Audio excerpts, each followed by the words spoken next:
Masangon thu tin thu tao chu Hedole Jerusalem itina lung don mezina lung hem tapobi O Bethlehem now Judah vai potela neo pen ni kapunati sẽ thì na con mi tin vui đi khăn hiền chỉ so la hi chu na nga ko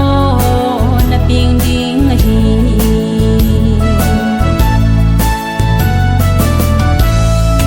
da chalin na cha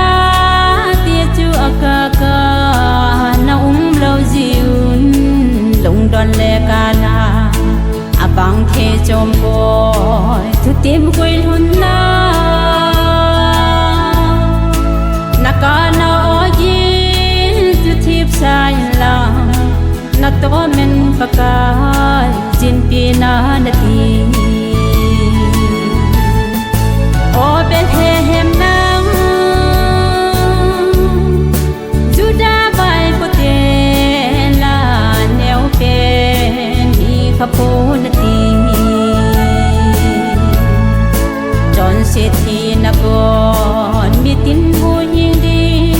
khăn hiền chỉ so la hi chu na nga ko na ping ding hi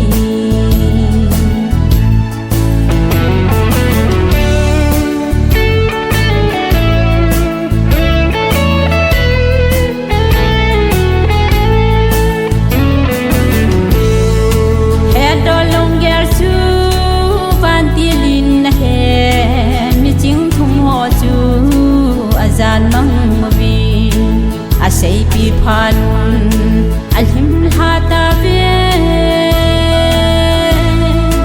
alhim hau chu a he do phan chapang sian jo si a that kam ta bi